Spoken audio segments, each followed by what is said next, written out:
The phone rang at 2 in the morning, jolting me awake in my Austin penthouse.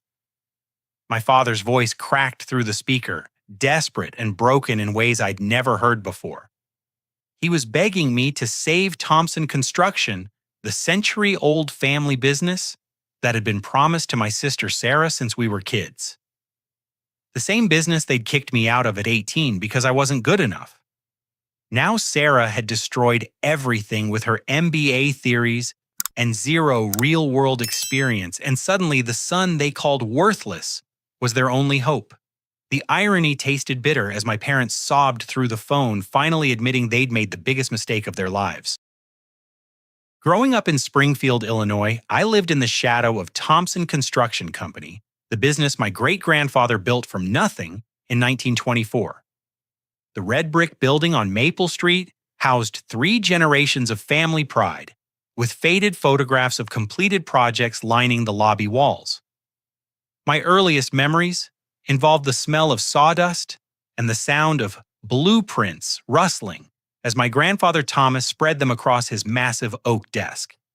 From the time I could hold a hammer, I spent every summer at construction sites with Grandpa Thomas. He taught me to read the language of buildings, to understand how foundations breathed with the earth, and how walls carried the weight of dreams. By age 10, I could operate a small excavator and spot structural problems that seasoned workers missed. The knowledge flowed through my veins like inherited wisdom, connecting me to something larger than myself. My sister Sarah, 3 years younger, and blessed with our mother's delicate features, showed absolutely no interest in getting her hands dirty. While I learned to mix concrete and read blueprints, she excelled in ballet classes and advanced mathematics. Her bedroom walls displayed academic awards and dance recital photos, while mine showcased collections of vintage construction tools and architectural sketches. The shift began subtly when Sarah entered middle school. Our parents David and Linda Thompson started treating her academic achievements as family celebrations, while dismissing my practical accomplishments as expected routine. When I designed a treehouse using proper engineering principles at age 13, Dad glanced at it briefly before rushing off to Sarah's science fair presentation. The message became clear: brains mattered more than hands. During high school, the favoritism intensified into something painful and obvious. Sarah's report cards earned family dinners at expensive restaurants, while my successful completion of a summer internship with Morrison Brothers Construction barely warranted a nod of acknowledgement. I watched my parents beam with pride as they discussed Sarah's college prospects, planning her future leadership of Thompson Construction, despite her complete lack of interest in the field. The breaking point came during my sophomore year when I suggested implementing a new foundation technique I'd learned from studying my grandfather's journals. The method could save 20% on material costs while improving structural integrity.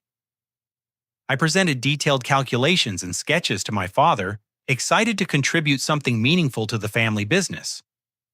Dad barely looked at my work before dismissing it as amateur theorizing, explaining that Sarah would bring real business expertise to the company once she earned her degree.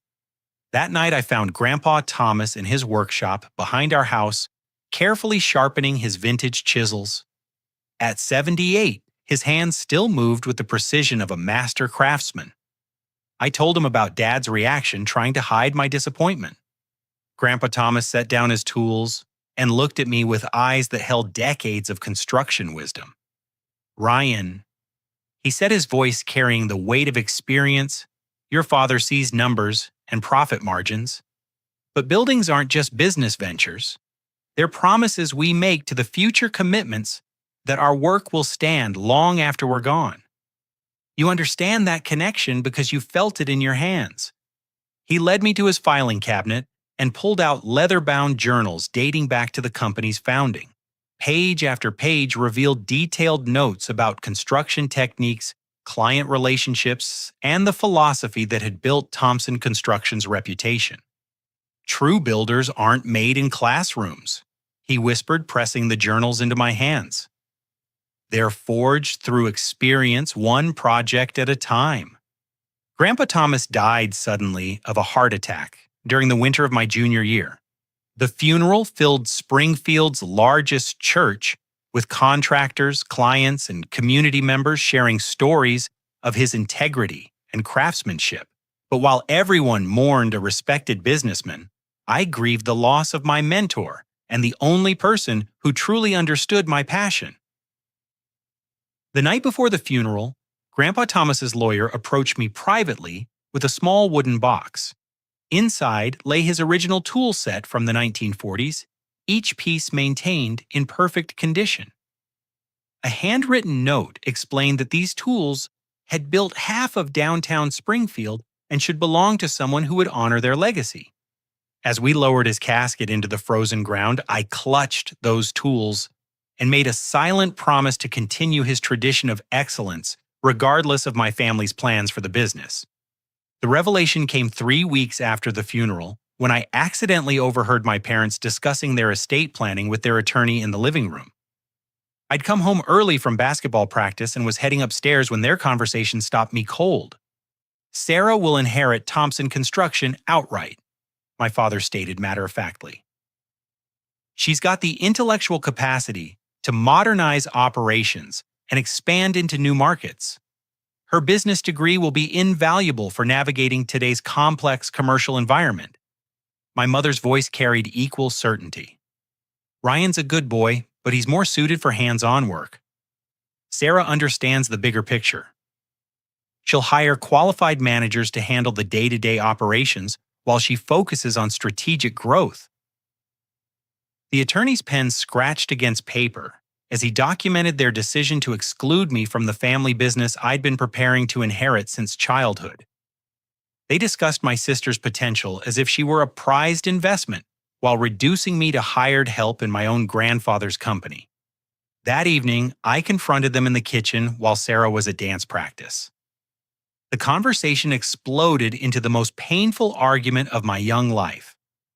When I demanded to know why they'd written me off, my father's response cut deeper than any physical wound. "You're thinking small, Ryan.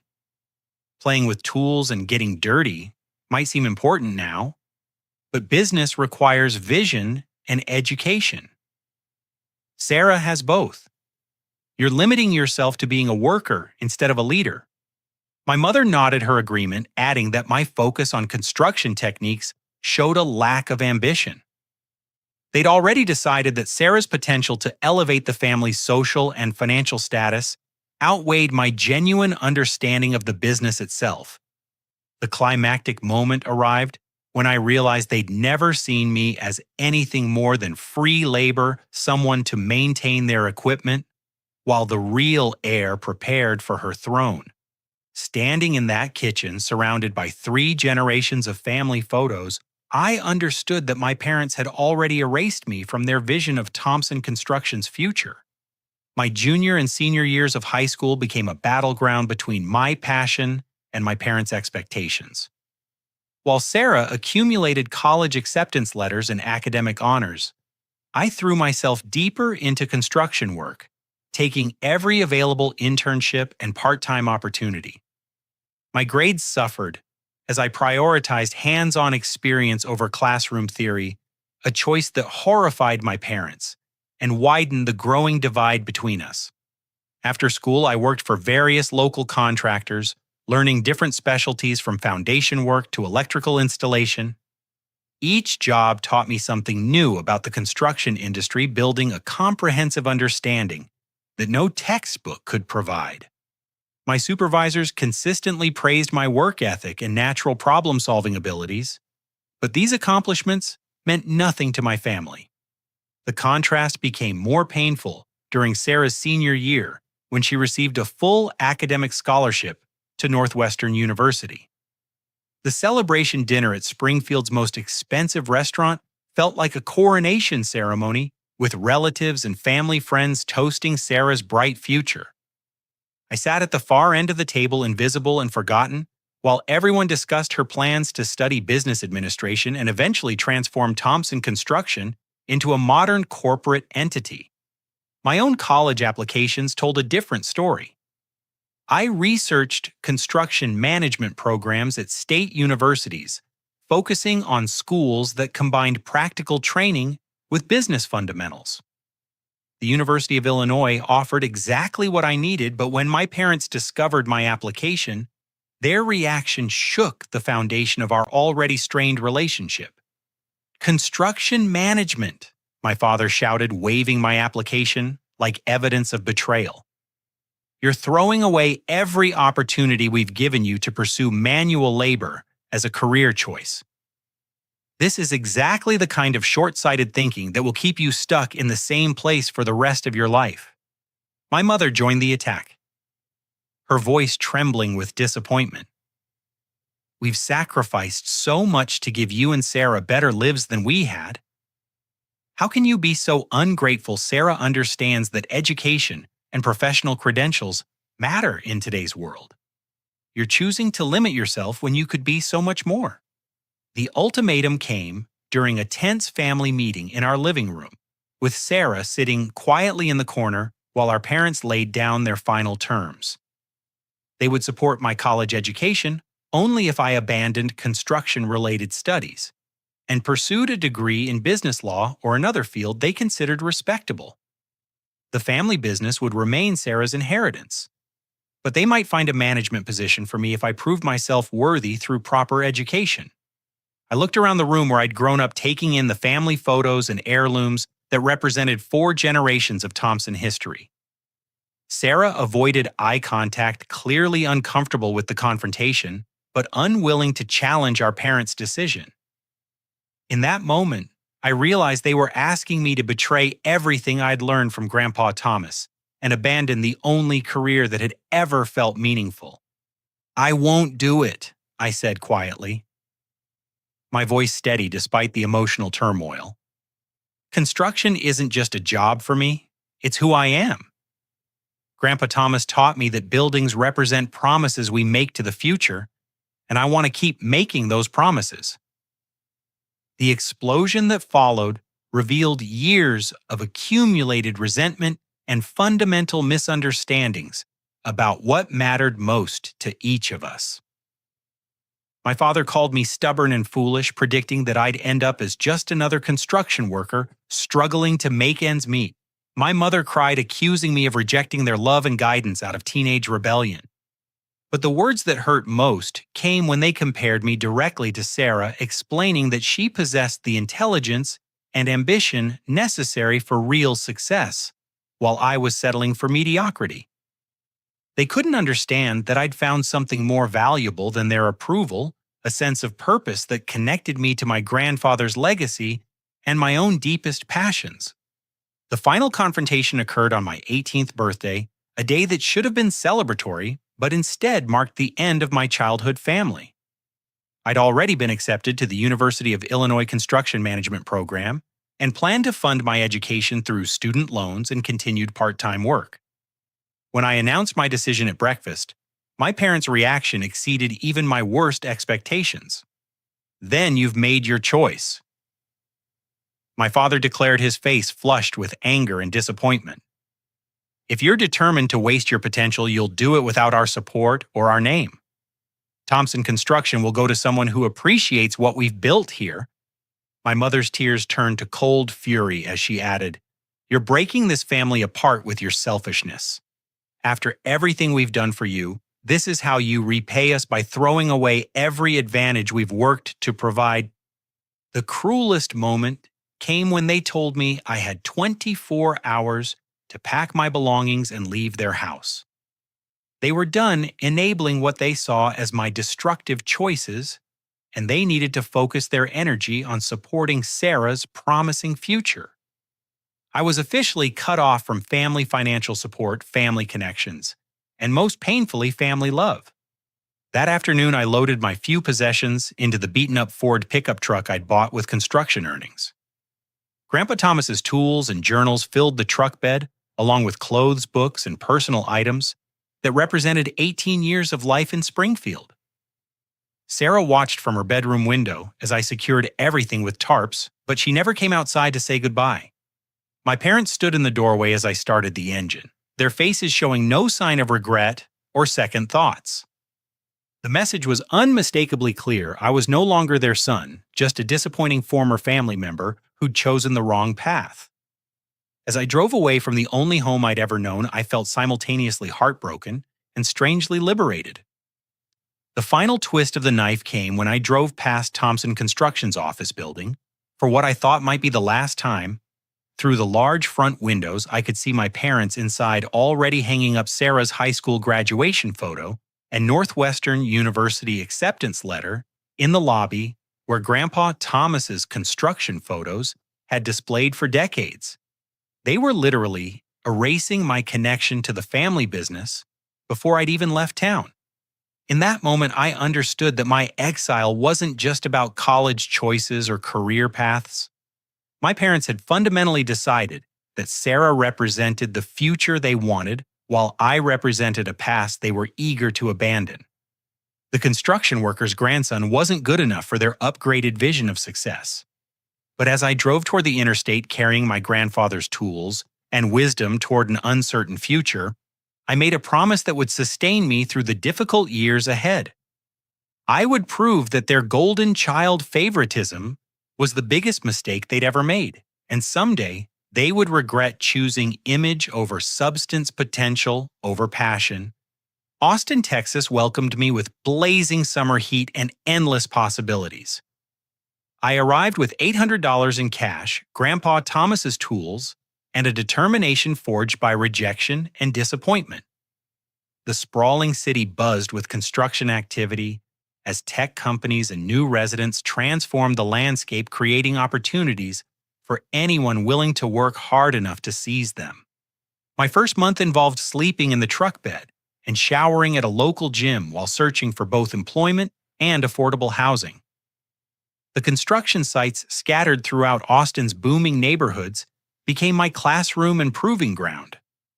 I started as a general laborer for minimum wage hauling materials and cleaning work areas while observing experienced craftsmen and absorbing their techniques. The physical demands were brutal, especially during Texas summers when temperatures regularly exceeded 100 degrees.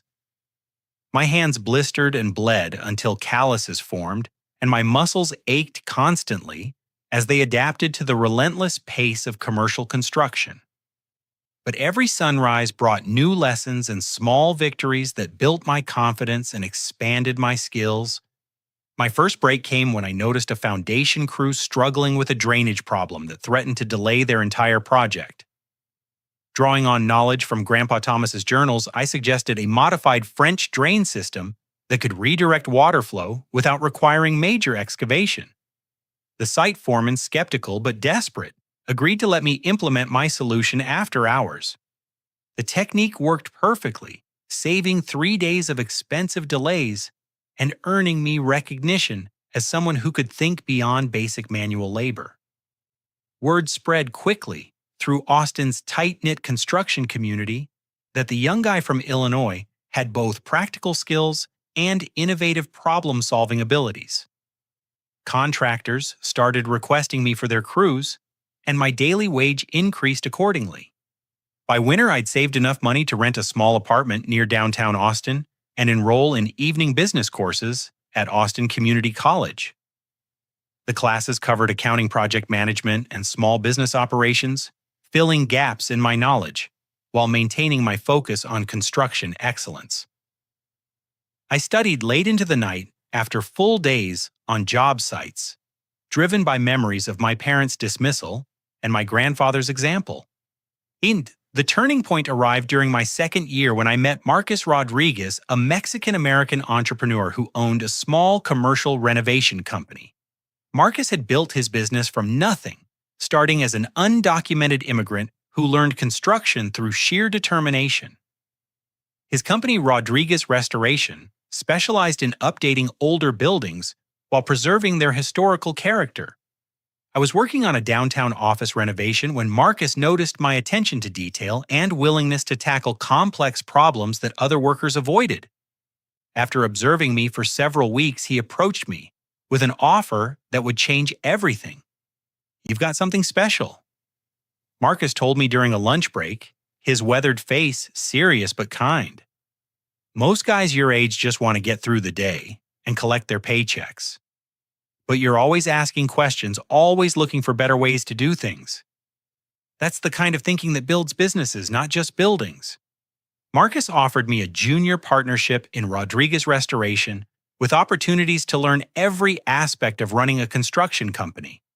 The partnership required me to invest my savings as working capital, but it also gave me profit-sharing opportunities and hands-on business experience that no classroom could provide. Working with Marcus opened my eyes to the entrepreneurial possibilities within construction. We specialized in challenging projects that larger companies avoided using creativity and craftsmanship to solve problems that seemed impossible.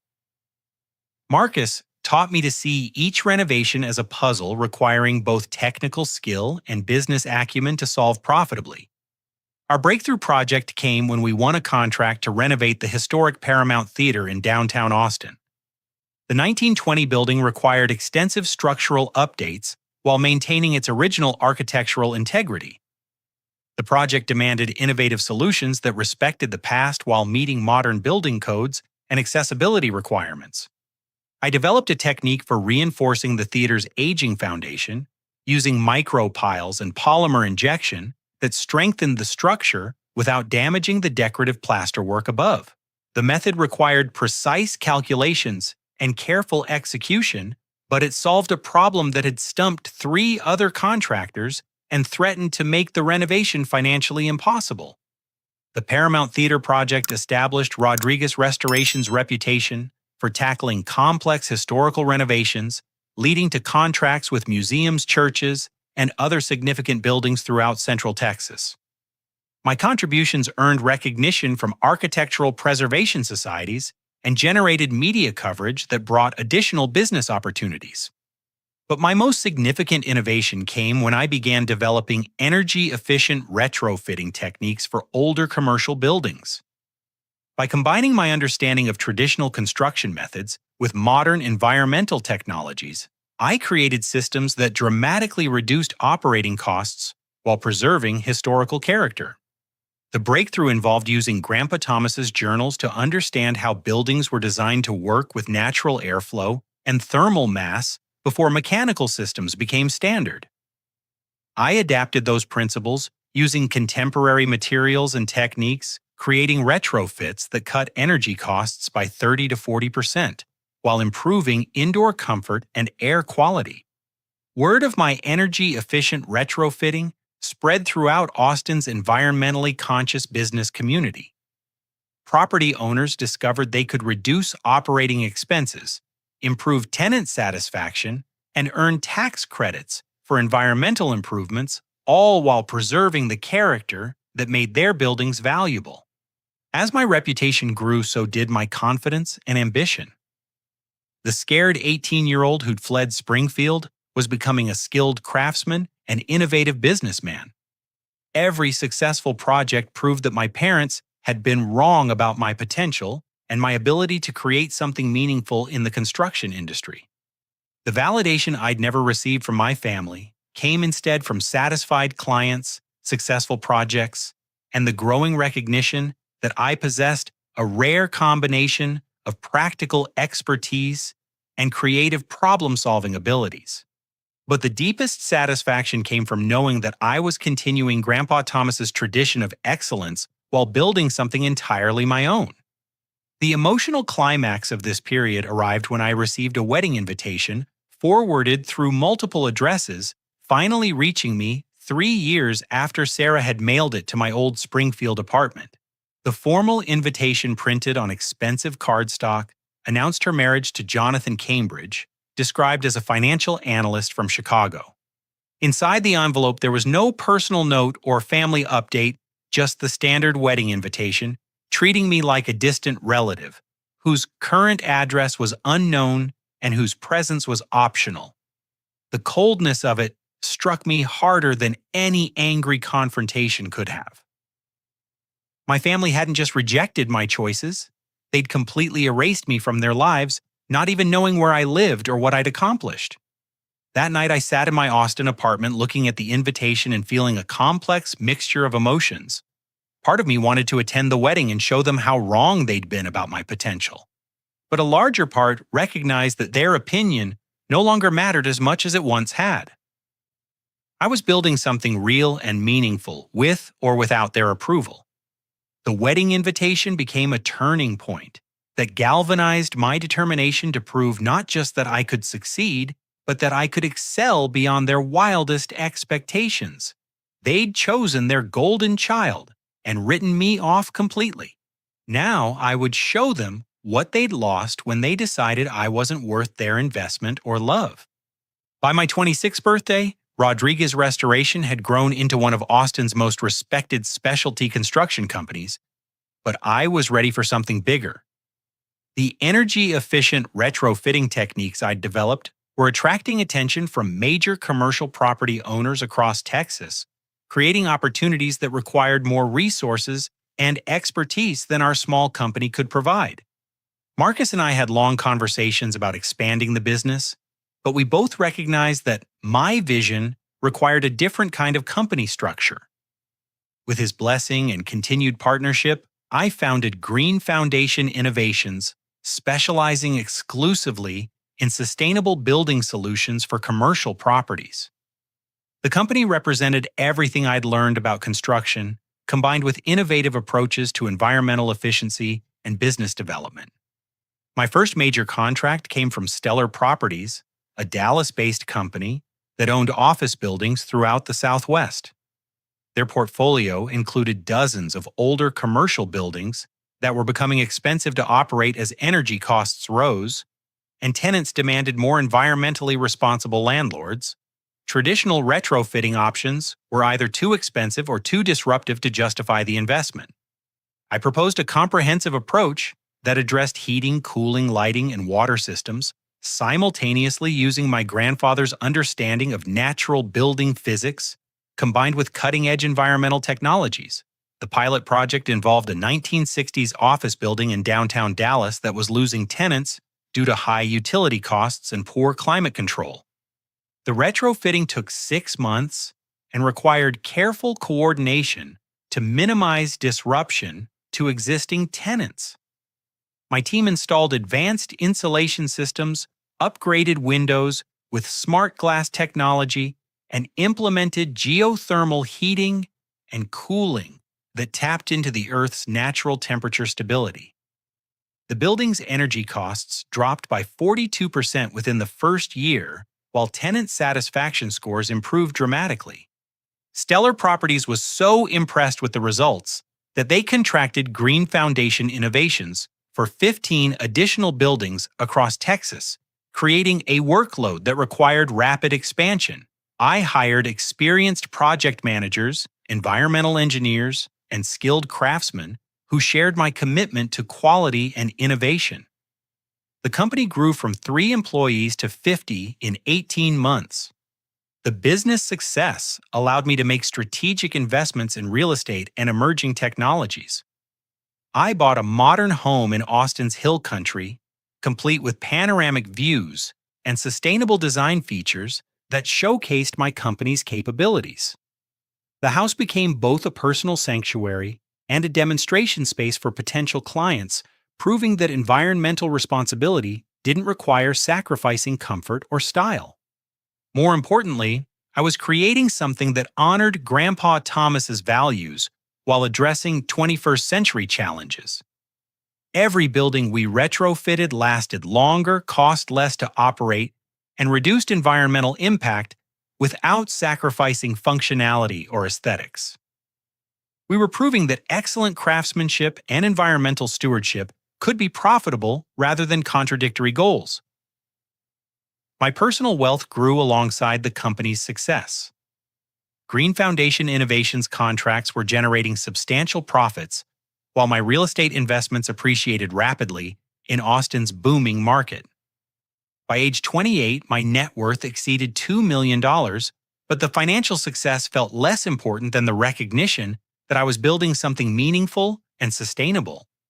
The industry recognition came when Green Foundation Innovations won Texas Small Business of the Year, an award that celebrated both financial success and positive community impact. The ceremony took place at the Austin Convention Center, with Governor Abbott presenting the award to honor companies that exemplified entrepreneurial excellence and social responsibility. Standing on that stage, accepting recognition for building something from nothing, I thought about Grandpa Thomas and how proud he would have been to see his lessons applied to challenges he could never have imagined. The scared teenager who'd left Springfield 10 years earlier had become a respected businessman and innovator, proving that passion and expertise could overcome family rejection and limited resources. The media attention that followed the award brought new opportunities and challenges. Southwest Construction magazine featured me on their cover, with a story about sustainable building innovations, while industry conferences invited me to speak about retrofitting techniques and small business development. The visibility attracted larger clients and new talent while establishing Green Foundation Innovations as a leader in environmental construction solutions. But the most satisfying aspect of success was the impact on my employees and clients. We were creating good jobs that paid well and offered opportunities for advancement, while helping businesses reduce their environmental footprint and operating costs. Every project represented a positive contribution to both the economy and the environment. The expansion into Colorado and Arizona markets required careful planning and significant investment, but it also demonstrated that our techniques could succeed in different climates and regulatory environments. Each new market taught us something valuable about adapting sustainable technologies to local conditions while maintaining the quality standards that had built our reputation. Personal growth accompanied professional success, as I learned to balance the demands of running a rapidly expanding company with maintaining the hands-on involvement that had always defined my approach to construction. I still visited job sites regularly and participated in solving complex technical problems, but I also had to master delegation, strategic planning, and the leadership skills necessary for managing diverse teams across multiple states. The emotional turning point came during a celebration dinner at Austin's finest restaurant, where I was enjoying the Southwest Construction magazine cover story with my management team. The magazine article detailed Green Foundation Innovations' rapid growth and my background as a self-taught entrepreneur who'd built success through innovation and determination. At the next table, two businessmen were discussing construction industry news, and their conversation caught my attention when they mentioned Thompson Construction Company. One of them, a commercial property developer from Chicago, was explaining why he'd stopped using certain contractors. David Thompson's daughter is running that company into the ground, he said, shaking his head in apparent frustration. She's got all these fancy business theories that sound good in meetings, but they don't work in real construction. They used to be reliable, but now they're just another contractor that promises more than they can deliver. His companion nodded knowingly. I heard they've lost most of their major clients. Too bad, because the old man knew what he was doing. But these kids who think they can run construction companies with MBA degrees instead of actual experience usually end up learning the hard way. Hearing about my family's business struggles didn't bring the satisfaction I might have expected. Instead, I felt a strange emptiness, realizing how completely they'd cut me out of their lives, even as their carefully laid plans were falling apart. Sarah, the golden child who was supposed to transform Thompson Construction into a modern success story, was apparently failing in ways that were visible throughout the industry. That night, I sat on my deck overlooking Austin's lights and reflected on the journey that had brought me so far from Springfield. I'd proven that my parents were wrong about my potential, but their opinion no longer held the power to define my self-worth.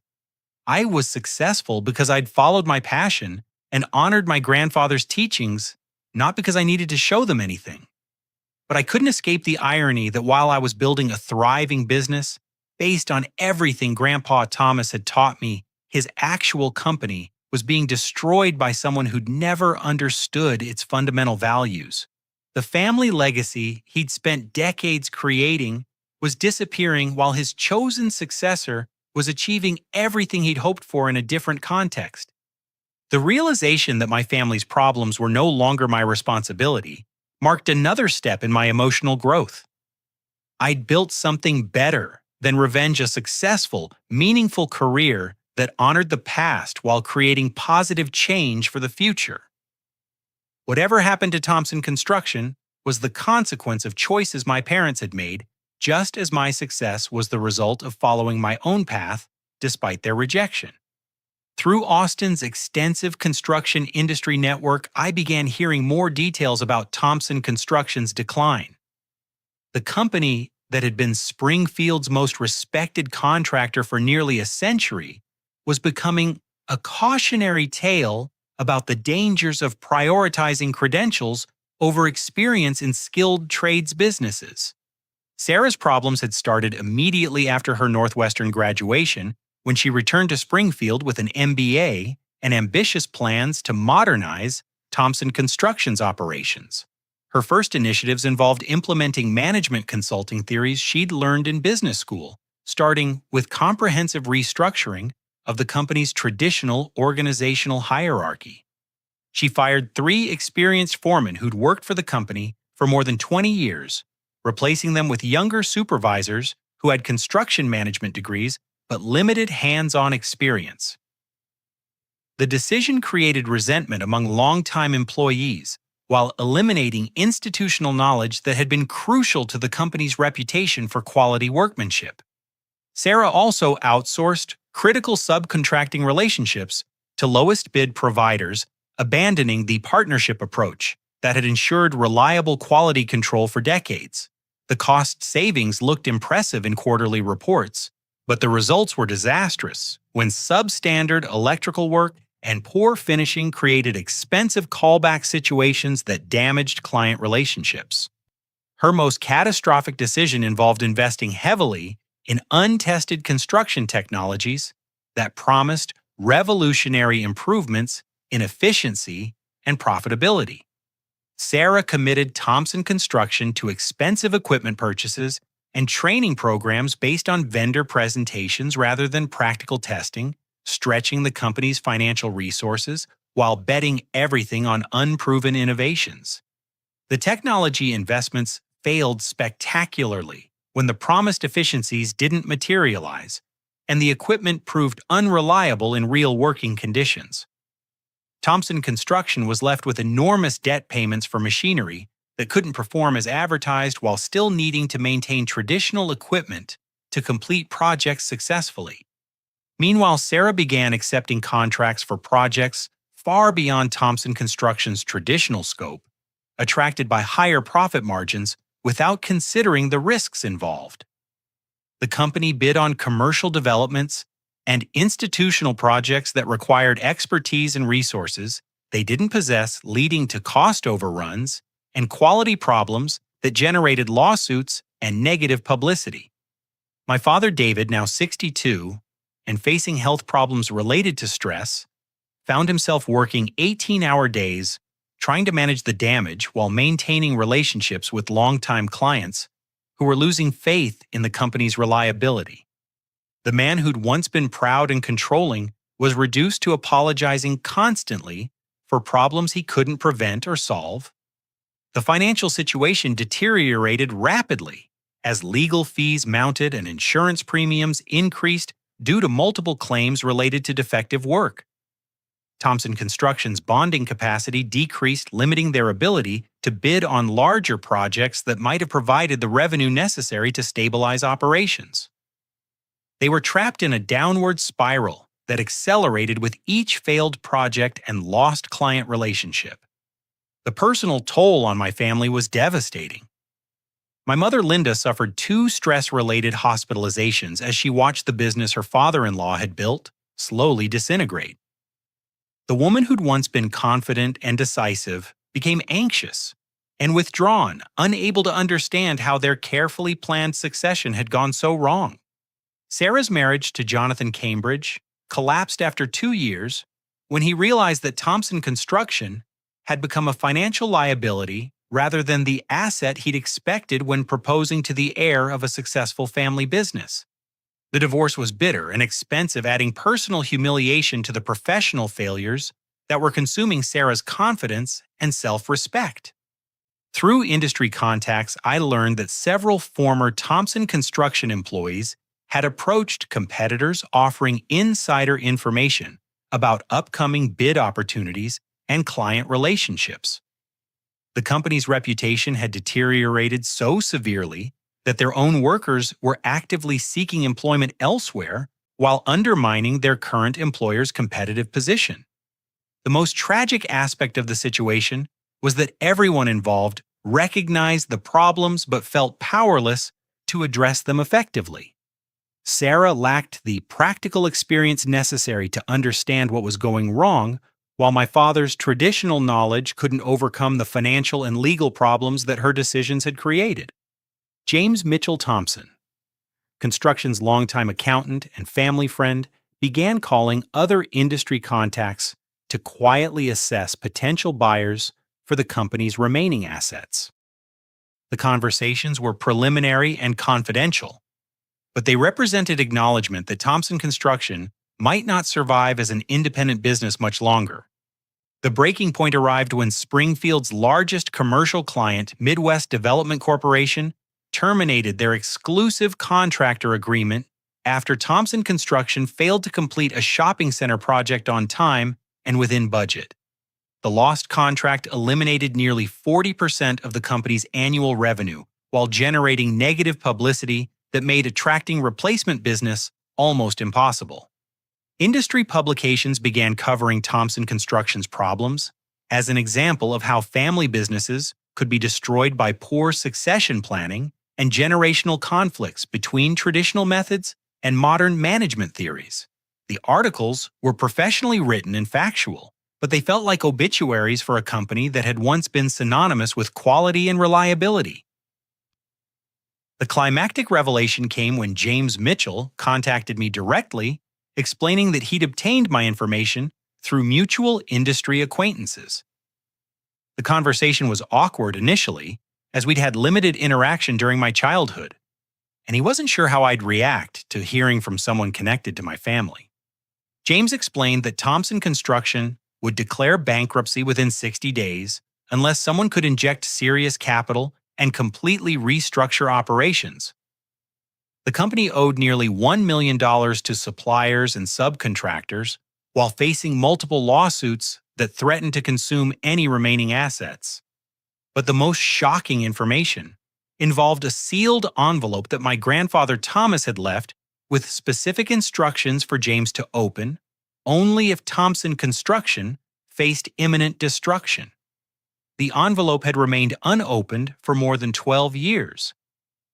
But the current crisis met the conditions Thomas had specified for revealing its contents. Inside the envelope was a handwritten letter from Grandpa Thomas, dated just months before his death, along with detailed architectural drawings and business plans that demonstrated remarkable foresight about the construction industry's future direction. The letter revealed that Thomas had always intended for me to eventually save the family business, having predicted that Sarah's academic credentials wouldn't translate into practical success. The letter concluded with specific instructions for James to contact me if Thompson Construction ever faced bankruptcy, because true builders don't just construct buildings, they rebuild what's been broken, including families. My grandfather had somehow known that his company would need rescuing, and that I would be the only family member with the knowledge and resources necessary to save it. Reading that letter through James's phone call, I realized that Grandpa Thomas had understood my parents' character better than they understood themselves. He'd known that their favoritism would eventually destroy what he'd spent decades building, and he'd planned for my return even while I was being pushed away from the family. The phone call that changed everything came at 2:17 on a Tuesday morning, jarring me awake in my Austin home. My father's voice was barely recognizable, cracked by exhaustion, and stripped of the authority that had once intimidated me. David Thompson, the man who'd banished me from his family 10 years earlier, was begging his disowned son to save everything he'd failed to protect. "Ryan!" He whispered his words, broken by what sounded like years of accumulated pain. "I know I have no right to ask anything from you after what we did. But Thompson Construction is dying, and you're the only person who might be able to save it. Please, I'm begging you to come home." The conversation that followed was surreal as my father admitted mistakes he'd never acknowledged before.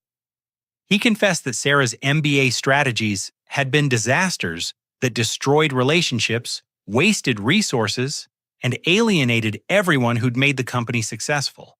The golden child they'd chosen over me had proven incapable of understanding the fundamental principles that made construction businesses work. Between tears and apologies, Dad explained that they had maybe 60 days before bankruptcy would force them to liquidate everything Grandpa Thomas had built. The suppliers were demanding payment, the losers were circling, and the employees were abandoning a sinking ship. Thompson Construction's century of success was about to end in complete failure. "I was wrong about everything," he said, his voice breaking completely. "Wrong about you, wrong about Sarah, wrong about what the business needed. Your grandfather tried to tell me, but I was too proud and too stupid to listen. Now we've lost everything, and it's all my fault. I listened to my father's desperation while feeling a complex mixture of emotions I couldn't have anticipated. Part of me wanted to hang up and let them face the consequences of their choices. But another part, the part that still remembered Grandpa Thomas's lessons about responsibility and family, knew I couldn't walk away from people who needed help, even if they were the same people who'd rejected me.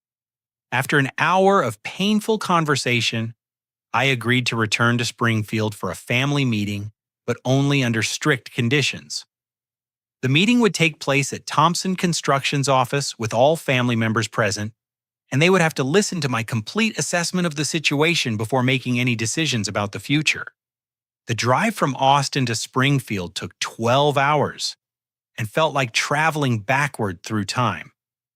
Every mile brought memories of the teenager who'd fled this same route in heartbreak and anger, carrying nothing but his grandfather's tools and his determination to prove his worth. Now I was returning as the successful businessman my parents had never believed I could become. Springfield looked smaller and more rundown than I remembered. The downtown area showed signs of economic decline with several empty storefronts and aging infrastructure that spoke of a community struggling to adapt to changing times. Thompson Construction's office building, once a symbol of prosperity and stability, needed exterior maintenance that reflected the company's current financial problems. Inside the building, the changes were even more dramatic. The lobby, that had once displayed Grandpa Thomas's construction photos and industry awards, now looked tired and disorganized. Sarah's college certificates and business degrees hung on walls where family history had once been celebrated, but even those seemed diminished by the obvious financial stress affecting every aspect of the operation. The meeting took place in the conference room, where I'd once listened to my grandfather explain construction principles to visiting clients and potential partners. Now the same space held the 3 family members who'd rejected me, each showing the physical and emotional toll of watching their carefully planned future collapse around them. My mother Linda looked fragile and older than her 58 years, with stress lines and a nervous energy that suggested ongoing health problems. The confident woman who'd once dismissed my potential had been replaced by someone who seemed genuinely frightened about the future. When she saw me, tears started immediately as she struggled to find words for an apology that was 10 years overdue. Sarah, now 31, was the most dramatically changed. The golden child who'd once embodied our parents' ambitions looked exhausted and defeated, carrying the weight of expectations she'd never been equipped to meet. Her business attire was professional, but worn suggesting financial pressures that extended beyond the company's problems to her personal life. My father appeared to have aged 15 years in the decade since I'd left home. The man who'd once been proud and controlling now sat hunched over financial documents that told the story of complete business failure. His hair was gray, his face lined with worry, and his hands shook slightly as he spread out papers that documented the extent of Thompson Construction's collapse. The financial reality was worse than even James Mitchell's warnings had suggested. The company owed $1,300,000 to various creditors while facing 6 active lawsuits related to defective construction work. Their bonding capacity had been revoked, their credit lines were exhausted, and their insurance premiums had increased to unsustainable levels due to multiple claims. But the emotional reality was equally devastating. Sarah finally spoke, her voice barely above a whisper, as she admitted truths that had taken years of failure to acknowledge. She'd never wanted the construction business, but had felt pressured to fulfill expectations that were impossible to meet. She'd known from the beginning that I was the family member who truly understood construction, but she'd been too proud and too frightened to admit her inadequacy until it was too late. I tried to reach out to you several times over the years. Sarah confessed, her eyes focused on the table rather than my face. I wrote letters I never sent, looked up your information online, even drove past your apartment in Austin once when I was there for a business conference. But I was too ashamed to make contact after what we'd done to you. The admission that she'd known about my success, but had been unable to bridge the gap between us, added another layer of tragedy to the family's collapse. While I'd been building Green Foundation Innovations and proving my worth in the construction industry, Sarah had been drowning in responsibilities she'd never wanted and destroying something she'd never understood. My father's breakdown was complete as he acknowledged that every major decision he'd made regarding the family business had been wrong. Choosing Sarah over me, implementing her MBA strategies, abandoning the traditional approaches that had built their reputation, each choice had moved them further from success and closer to the catastrophic failure they now faced. Your grandfather knew, Dad said, his voice filled with regret and self-recrimination. He tried to tell me that you were the one who understood what this business really needed, but I was too arrogant to listen. I thought education and credentials mattered more than passion and experience. I was completely wrong. The emotional climax arrived when I opened Grandpa Thomas's sealed letter in front of my family, reading his words aloud for the first time since James had described their contents. The letter revealed detailed plans for expanding Thompson Construction, using sustainable building techniques that were identical to the innovations I'd later developed independently for Green Foundation Innovations. Grandpa Thomas had somehow predicted the future of construction and had known that I was the only family member with the vision and ability to guide the business through that transition. His letter concluded with specific instructions for giving me complete control of the company if it ever faced destruction, because true builders don't just construct buildings, they rebuild what's been broken, including families. As I finished reading, the room fell silent, except for my mother's quiet crying and the sound of papers rustling as my father gathered the financial documents that represented 4 generations of family failure and success. In that moment, I realized that my return to Springfield wasn't just about saving a business. It was about healing relationships that had been damaged by pride, misunderstanding, and the painful consequences of choosing image over substance. The decision I made in that conference room would determine not only Thompson Construction's future, but also whether our family could move beyond the mistakes that had driven us apart and find a way to rebuild trust and respect between people who'd hurt each other deeply. Looking at my broken family sitting around that conference table, I realized that revenge would be hollow compared to the opportunity for genuine healing and rebuilding. The scared teenager who'd fled Springfield had been replaced by someone capable of seeing beyond past hurts to potential futures that could honor both my grandfather's legacy and the lessons learned through years of separation and growth. I'll save Thompson Construction. I told them, my voice steady but filled with emotion. But we're going to do this the right way, using the principles Grandpa Thomas tried to teach all of us. The business will be rebuilt according to his vision and my experience focusing on quality innovation and genuine service to our community. The conditions I set were non-negotiable but fair. I would invest $2 million of my own money to stabilize operations and fund the transition, but I would have complete authority over all business decisions during the rebuilding process. Sarah would step aside willingly, focusing her MBA skills on administrative functions that matched her actual strengths rather than trying to manage construction operations she'd never understood. My father would remain involved as a senior consultant, sharing his knowledge of local relationships and historical context while accepting that leadership had passed to the next generation. My mother would oversee customer service and community relations roles that utilized her social skills without requiring technical expertise she'd never possessed. The transformation began immediately with rehiring experienced foremen and skilled workers who'd been driven away by Sarah's misguided management theories. I personally apologized to each returning employee, explaining that their expertise was valued and that we were committed to rebuilding Thompson Construction's reputation for excellence through teamwork and mutual respect.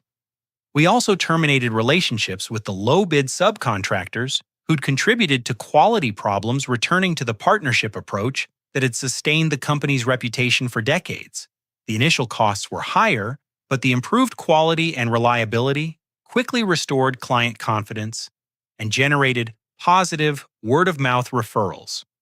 My energy-efficient retrofitting techniques adapted for the Midwest market became Thompson Construction's signature specialization, differentiating us from competitors while addressing growing demand for sustainable building solutions. We combined traditional craftsmanship with modern environmental technologies, creating services that honored the past while meeting contemporary needs. The business turnaround took 18 months of intensive effort, but the results exceeded everyone's expectations. Thompson Construction not only survived but emerged stronger than ever with a diversified service portfolio and a reputation for innovation that attracted clients from throughout the region. We were employing twice as many people as before the crisis, while generating higher profits through improved efficiency and value-added services. The personal healing process was more gradual but equally meaningful. My mother's health improved dramatically as financial stress decreased and family relationships stabilized. She became genuinely interested in understanding the construction business for the first time, asking thoughtful questions about techniques and client needs that helped her excel in customer relations. My father learned to respect my expertise in leadership while finding fulfillment in mentoring younger employees and sharing stories about the company's history. The controlling, dismissive man I remembered was replaced by someone who appreciated collaboration and recognized that true wisdom came from experience rather than authority. Sarah discovered genuine relief in stepping away from responsibilities she'd never wanted, using her business education to develop administrative systems and financial controls that supported rather than hindered construction operations. She also began pursuing her own interests in small business consulting, helping other family companies navigate succession challenges more successfully than we had. The most symbolic moment came when I restored Grandpa Thomas's original office exactly as he'd left it, adding my industry awards and magazine covers alongside his vintage construction tools and family photos. The space became a reminder that success built on solid foundations could survive any temporary setbacks or misguided decisions. 2 years after that desperate midnight phone call, Thompson Construction was thriving again as the premier contractor in Central Illinois.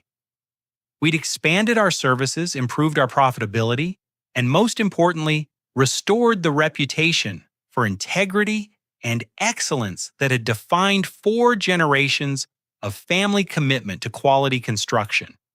My personal net worth had grown substantially through both Green Foundation Innovations' continued success and Thompson Construction's profitable revival, but the financial gains felt less important than the restoration of family relationships and business principles that honored my grandfather's memory while building something sustainable for the future. The deepest satisfaction came from knowing that we transformed a crisis caused by favoritism and poor judgment into an opportunity for growth, understanding, and genuine family unity. The golden child favoritism that had driven us apart was replaced by mutual respect based on actual contributions rather than imagined potential. Standing in Grandpa Thomas's restored office, surrounded by evidence of both historical achievements and contemporary success, I realized that being pushed out of my family had been the greatest gift they could have given me. The rejection had forced me to develop independence, resilience, and expertise that I never would have gained if they'd simply handed me the business without requiring me to prove my worth. My parents' favoritism towards Sarah had been a painful mistake that caused years of family division and nearly destroyed a century-old business. But their inability to see my potential had ultimately led me to exceed even my own expectations, building success that went far beyond anything they could have provided through family connections or inherited advantages.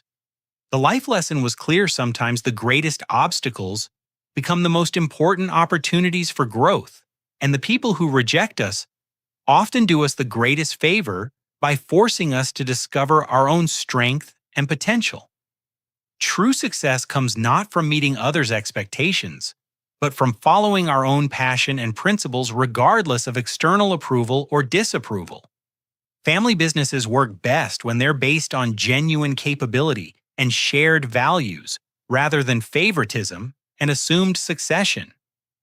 The golden child approach that had seemed so logical to my parents had ignored fundamental realities about individual strengths, personal interests, and the specific skills required for construction industry success. Most importantly, I learned that forgiveness and rebuilding are more powerful than revenge or resentment.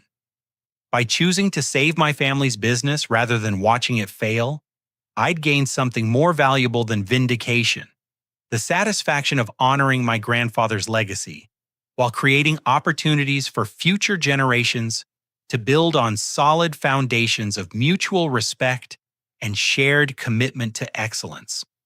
Thompson Construction continues to grow and innovate, serving as proof that traditional family businesses can adapt to contemporary challenges without abandoning the fundamental values that made them successful.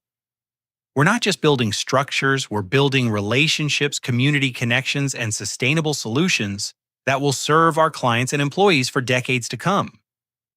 The scared teenager who fled Springfield has become a confident leader who understands that true strength comes from lifting others up rather than pushing them down.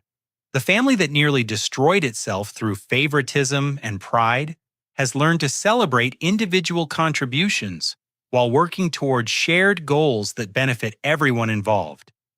As I look toward the future, I see endless possibilities for continuing to honor Grandpa Thomas's legacy while building something even better than what came before. The foundation is solid, the relationships are healthy, and the commitment to excellence remains unwavering.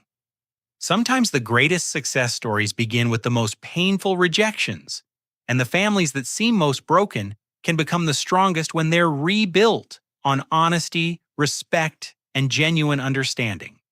What would you do if your family chose someone else over you, only to realize years later that they'd made a terrible mistake? Would you help them rebuild what they'd destroyed, or would you let them face the consequences of their choices alone? Share your thoughts in the comments below. And don't forget to like this video if you believe that family businesses should be based on actual ability rather than favoritism. Subscribe for more stories about overcoming rejection and building success through determination and hard work. And please share this story with anyone who's ever felt like the overlooked family member. Sometimes being pushed aside is exactly what we need to discover our true potential. Thank you for listening to this journey of family conflict, personal growth, and ultimate redemption. Remember that your worth isn't determined by others' opinions of your potential, but by your commitment to following your passion and building something meaningful regardless of external approval. Keep building your dreams one solid foundation at a time.